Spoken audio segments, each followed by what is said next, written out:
ನಿಮಗೆ ಗೊತ್ತಾ, ಜೈಲಿಂದ ತಪ್ಪಿಸ್ಕೊಳ್ಳೋದಿಕ್ಕೆ ಖೈದಿಗಳು ಎಷ್ಟೋ ತರಹದ ಪ್ಲಾನ್ಗಳನ್ನ ಮಾಡ್ತಾರೆ ಅಂತ. ಎಷ್ಟೇ ದೊಡ್ಡ ಕಟ್ಟಡವಾಗಿದ್ರು, ಎಷ್ಟೇ ಗಟ್ಟಿಯಾಗಿದ್ರು, ಅಲ್ಲಿ ಯಾವುದೇ ರೀತಿ ಸೆಕ್ಯೂರಿಟಿ ಇದ್ರೂ ಕೂಡ ಖೈದಿಗಳು ಪೊಲೀಸರಿಗಿಂತ ಸುಲಭವಾಗಿ ತಮ್ಮ ಬುದ್ಧಿ ಉಪಯೋಗಿಸಿ ಅವರಿಂದ ಎಸ್ಕೇಪ್ ಆಗ್ತಾರೆ. ನಿಮಗೆ ಗೊತ್ತಾ, ಈ ಪ್ರಪಂಚದಲ್ಲಿನ ಅತ್ಯಂತ ಕಠಿಣವಾದಂತ ಜೈಲಿಂದ ಸಹ ಎಷ್ಟೋ ಖೈದಿಗಳು ತಪ್ಪಿಸ್ಕೊಂಡಿದ್ದಾರೆ. ಅದರಲ್ಲಿ ಇವತ್ತು ನಾನು ಇಡೀ ವಿಶ್ವದಲ್ಲೇ ಒಬ್ಬ ಫೇಮಸ್ ಆಗಿರುವಂತ ಖತರ್ನಾಕ್ ಖೈದಿಯ ಬಗ್ಗೆ ಇವತ್ತು ನಿಮ್ ಜೊತೆ ಹಂಚ್ಕೊಳ್ತಿದ್ದೀನಿ. ಮೊದಲನೇದಾಗಿ ಆ ಖೈದಿಯ ಹೆಸರು ಯೋಶಿ ಶಿರಾಟೋರಿ ಅಂತ. ಇವನ್ನ ಜಪಾನ್ ಜೈಲ್ ಬ್ರೇಕರ್ ಅಂತ ಕರಿತಿದ್ರು. ಹಾಗಾದ್ರೆ ಇವನ್ನ ಯಾಕೆ ಆ ರೀತಿ ಕರಿತಿದ್ರು, ಇವನು ಹೇಗೆಲ್ಲ ತಪ್ಪಿಸ್ಕೊಳ್ತಿದ್ದ ಅಂತ ಕೇಳಿದ್ರೆ ಇವನು ನಿಜವಾಗ್ಲೂ ಮನುಷ್ಯನ ಅಂತ ನೀವು ಅನ್ಕೊಳ್ತೀರಾ. ಹೌದು, ಇವನು ಒಂದು ರಾಬರಿ ಕೇಸ್ನಲ್ಲಿ ಸಿಕ್ಕಾಕೊಂಡು 1936ರಲ್ಲಿ ಈ ರಾಬರಿ ಕೇಸ್ನ ಆರೋಪದ ಮೇಲೆ ಅಮೋರಿ ಜೈಲ್ನಲ್ಲಿ ಇವನನ್ನ ಬಂಧಿಸಿ ಇಡಲಾಗುತ್ತೆ. ಮತ್ತೆ ಇವನು ತಿಂಗಳುಗಳ ಕಾಲ ಕಾವಲುಗಾರರ ಅಂದ್ರೆ ಆ ಜೈಲ್ನಲ್ಲಿ ಇರ್ತಿದ್ದ ಪೊಲೀಸರು ಅಥವಾ ಸೆಕ್ಯೂರಿಟಿ ಗಾರ್ಡ್ಗಳು ಏನೆಲ್ಲ ಮಾಡ್ತಾರೆ, ಎಲ್ಲಿಗೆ ಹೋಗ್ತಾರೆ, ಎಲ್ಲೆಲ್ಲಿರ್ತಾರೆ, ಯಾವಾಗ ಏನ್ ಮಾಡ್ತಾರೆ, ಇದೆಲ್ಲವನ್ನ ಅಬ್ಸರ್ವ್ ಮಾಡ್ತಾ ಇದ್ದ. ನಂತರ ಆತನಿಗೆ ಸ್ನಾನಕ್ಕಾಗಿ ಕೊಟ್ಟಿದ್ದಂತ ವಾಶ್ರೂಮ್ನ ಬಕೆಟ್ಗೆ ಸುತ್ತಿದ್ದ ಮೆಟಲ್ ವೈರ್ನಿಂದ ಅಂದ್ರೆ ತಂತಿಯಿಂದ ತನ್ನ ಸೆಲ್ ಬೀಗವನ್ನ ಒಡೆದುಕೊಂಡು ಹೋಗೋಕೆ ಪ್ಲಾನ್ ಮಾಡ್ತಾನೆ. ಪ್ರತಿದಿನ ಸೆಕ್ಯೂರಿಟಿ ಗಾರ್ಡ್ಗಳಿಗೆ 10 ನಿಮಿಷ ಬ್ರೇಕ್ ಇರ್ತಾ ಇತ್ತು. ಆ ಟೈಮಲ್ಲಿ ಅವನು ತಪ್ಪಿಸ್ಕೊಳ್ಳೋದಕ್ಕೆ ಪ್ಲಾನ್ ಮಾಡಿ ಅವನ ಹತ್ರ ಇದ್ದಂತ ಮೆಟಲ್ ವೈರಿಂದ ತನ್ನ ಸೆಲ್ನ ಡೋರನ್ನ ಓಪನ್ ಮಾಡ್ದ.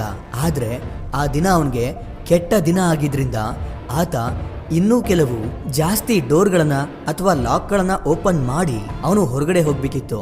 ಆದ್ರೆ ಅವನಿಗೆ ಟೈಮ್ ಇದ್ದಿದ್ದು 15 ನಿಮಿಷ ಮಾತ್ರ. ಹೇಗೋ ಮೆಟಲ್ ವೈರ್ನ ಯೂಸ್ ಮಾಡಿ ಅಲ್ಲಿಂದ ಕೂಡ ಅವನು ಹೊರಗಡೆ ಬಂದಿದ್ದ. ಜೈಲಿಂದ ಹೊರಗಡೆ ಬಂದ ತಕ್ಷಣ ಆ ಏರಿಯಾದಲ್ಲಿ ಒಂದು ಅಲಾರಂ ಅಥವಾ ಸೈರನ್ನ ಸೆಟ್ ಮಾಡಿದ್ರು. ಆ ಏರಿಯಾ ಪೂರ್ತಿ ಯಾರೇ ಹೊರಗಡೆ ಒಳಗಡೆ ಬಂದ್ರೂ ಕೂಡ ಆ ಸೈರನ್ ಬಡ್ಕೊಳ್ತಾ ಇತ್ತು. ಅದರಿಂದ ಪೊಲೀಸರಿಗೆ ಸಂದೇಶ ಹೋಗ್ತಿತ್ತು. ಸೊ ಅವನು ಇದಕ್ಕೂ ಕೂಡ ಒಂದು ಪ್ಲಾನ್ ಮಾಡಿದ್ದ. ಆ ಸೈರನ್ ಬಡ್ಕೊಳ್ತಾ ಇದ್ದಂಗೆ ಪೊಲೀಸರಿಗೆ ಅನುಮಾನ ಬರುತ್ತೆ. ಆದ್ರೆ ಅವ್ರಿಗೆ ಅನುಮಾನ ಬರ್ದ ಹಾಗೆ ಅವನು ಅವನ ರೂಮಲ್ಲಿ ಅವನು ಮಲಗ್ತಿದ್ದ ಜಾಗವನ್ನ ಅವನೇ ಅಲ್ಲಿ ಮಲಗಿರುವ ಹಾಗೆ ಬೆಡ್ಶೀಟ್ ಎಲ್ಲವನ್ನ ರೆಡಿ ಮಾಡಿ ಅನಂತರ ಸೆಕ್ಯೂರಿಟಿ ಗಾರ್ಡ್ಗಳಿಗೆ ಡೌಟ್ ಬರೋಷ್ಟ್ರಲ್ಲಿ ಆ ಸೈರನ್ ಬಡ್ಕೊಳ್ಳುವಂತ ಏರಿಯಾವನ್ನ ದಾಟಿ ಹೊರಟು ಹೋಗಿದ್ದ. ಇನ್ನೊಂದು ವಿಷಯ ಏನ್ ಗೊತ್ತಾ, ಶಿರಾಟೋರಿ ಅವನು ಅಷ್ಟು ಕಷ್ಟಪಟ್ಟು ಎಲ್ಲರ ಕಣ್ತಪ್ಪಿಸಿ ತಪ್ಪಿಸ್ಕೊಂಡಿದ್ದು ಕೇವಲ ಅವನ ಹೆಂಡತಿ ಮಕ್ಕಳಿಗೋಸ್ಕರ. ಹಾಗೆ 3 ದಿನಗಳು ಕಳೆಯುತ್ತೆ. 3 ದಿನಗಳ ನಂತರ ಒಂದು ಹಾಸ್ಪಿಟಲ್ ಅಲ್ಲಿ ಮೆಡಿಸನ್ ನ ಕಳ್ತನ ಮಾಡಕ್ಕೆ ಟ್ರೈ ಮಾಡ್ತಾನೆ. ಆದ್ರೆ ಆ ಟೈಮಲ್ಲಿ ಮತ್ತೆ ಪೊಲೀಸರ ಕಣ್ಣಿಗೆ ಬಿದ್ದ ಶಿರಾಟೋರಿಯನ್ನ ಬೇರೆ ಜೈಲಿಗೆ ಕರ್ಕೊಂಡು ಹೋಗ್ತಾರೆ.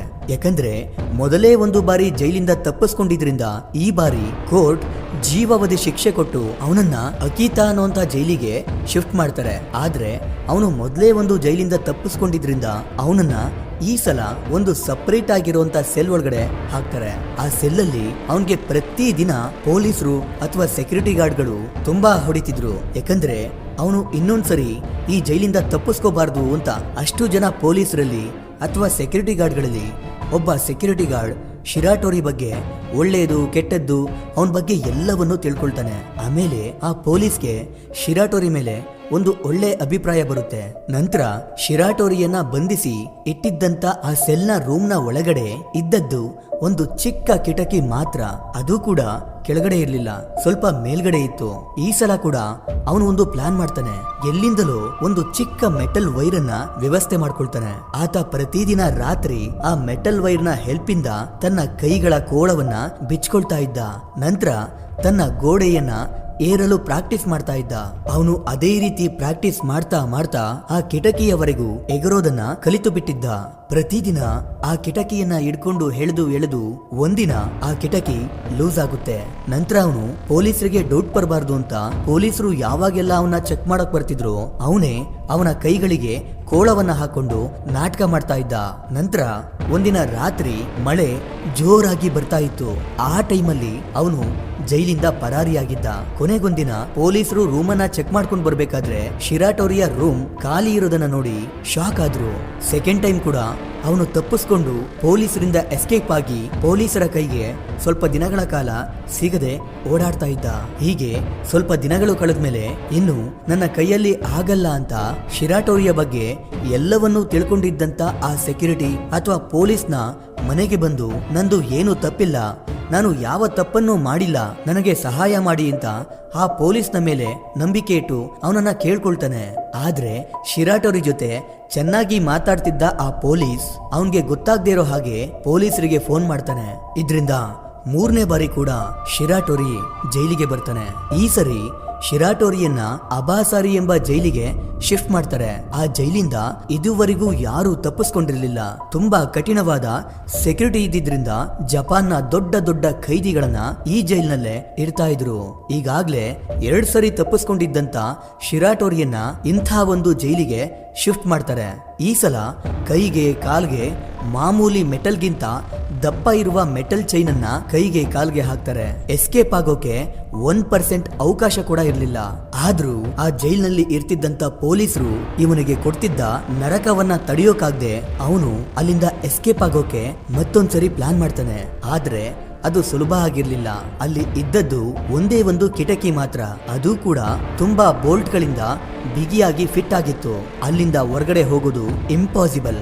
ಆ ವರ್ಷದಲ್ಲಿ ತುಂಬಾ ಚಳಿಗಾಲ ಆಗಿದ್ರಿಂದ ಜೈಲಲ್ಲಿದ್ದಂತ ಖೈದಿಗಳಿಗೆ ಎಲ್ಲರಿಗೂ ಕುಡಿಯೋದಕ್ಕೆ ನೀಸೋ ಅನ್ನುವಂತ ಒಂದು ಸೂಪನ್ನ ಕೊಡ್ತಾ ಇರ್ತಾರೆ. ಆ ಸೂಪನ್ನ ಸ್ವಲ್ಪ ಮಾತ್ರ ಕುಡಿದು ಮಿಕ್ಕಿದ್ದನ್ನ ಆ ರೂಮಲ್ಲಿ ಇದ್ದಂತ ಕಬ್ಬಿಣದ ಕಿಟಕಿಗೆ ಹಾಕ್ತಾ ಇದ್ದ. ಹಾಗೆ ಸ್ವಲ್ಪ ದಿನಗಳ ಕಾಲ ಹಾಕ್ತಾನೆ ಬರ್ತಾನೆ.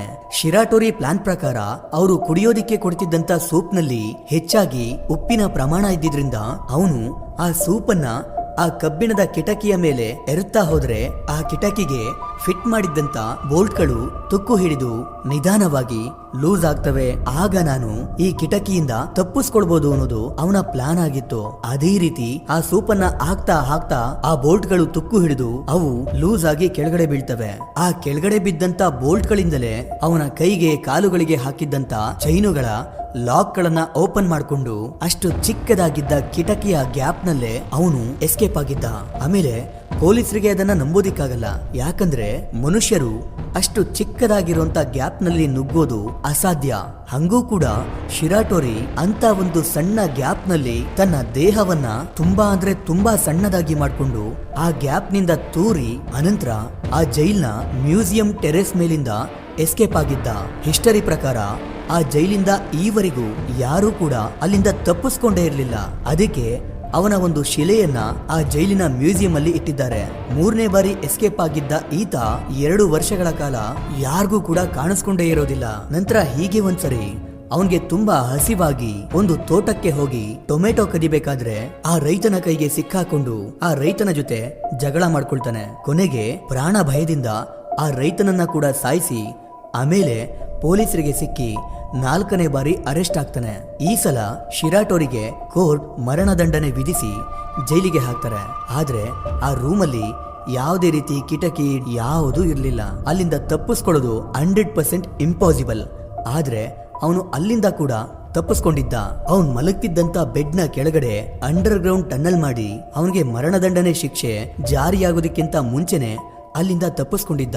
ಶಿರಾಟೋರಿಯ ಎಸ್ಕೇಪ್ ಟ್ಯಾಲೆಂಟ್ಗೆ ಸ್ಕಿಲ್ಸ್ಗೆ ಪೊಲೀಸರೇ ಸುಸ್ತಾಗಿದ್ರು. ನಂತರ ಅವನು 5ನೇ ಬಾರಿ ಪೊಲೀಸರ ಕೈಗೆ ಸಿಕ್ಕಾಕೊಂಡಾಗ ಕೋರ್ಟ್ಗೆ ಅವನನ್ನ ಹಾಜರುಪಡಿಸ್ತಾರೆ.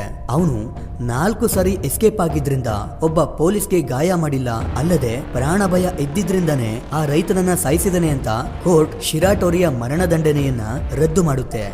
ಈಗಾಗ್ಲೇ ಶಿರಾಟೋರಿಗೆ ಸ್ವಲ್ಪ ವಯಸ್ಸಾಗಿದ್ರಿಂದ ಮತ್ತೆ ನಾನು ಇದರಿಂದ ತಪ್ಪಿಸ್ಕೊಳ್ಳೋದು ಬೇಡ ಅಂತ ಅವನು ತೀರ್ಮಾನ ಮಾಡಿ ಜೈಲಲ್ಲೇ ಇದ್ದು 20 ವರ್ಷಗಳ ಕಾಲ ಸೆರೆಮನವಾಸವನ್ನ ಅನುಭವಿಸಿ ನಂತರ ಹೊರಗಡೆ ಬಂದು ಮಾಮೂಲಿ ಜೀವನವನ್ನ ಶುರು ಮಾಡ್ತಾನೆ. ನೋಡಿದ್ರಲ್ಲ, ಒಬ್ಬ ಮನುಷ್ಯ ಮನಸ್ಸನ್ನ ಮಾಡಿದರೆ ಏನೆಲ್ಲ ಮಾಡ್ತಾನೆ ಅನ್ನೋದಕ್ಕೆ ಈ ಶಿರಾಟೋರಿನೇ ಒಬ್ಬ ಉತ್ತಮ ಉದಾಹರಣೆ. ಇವನ ಬಗ್ಗೆ ಕೇಳಿ ನಿಮ್ಗೇನನ್ನಿಸ್ತು ಕಮೆಂಟ್ ಮಾಡಿ ತಿಳಿಸಿ. ಇದಿಷ್ಟು ಇವತ್ತಿನ ವಿಡಿಯೋ. ಈ ವಿಡಿಯೋ ನಿಮ್ಗೆ ಇಷ್ಟ ಆಗಿರುತ್ತೆ ಅನ್ಕೊಂಡು ಮತ್ತೊಂದು ಹೊಸ ವಿಷಯದೊಂದಿಗೆ ಮತ್ತೆ ಬರ್ತೀನಿ. ಕೊನೆಗೆ ನನ್ನ ಈ ಶ್ರಮಕ್ಕೆ ನಿಮ್ಮಿಂದ ಬಯಸೋದು ಕೇವಲ ಒಂದು ಮೆಚ್ಚುಗೆಯನ್ನ ಮಾತ್ರ. Anyway, thank you for watching.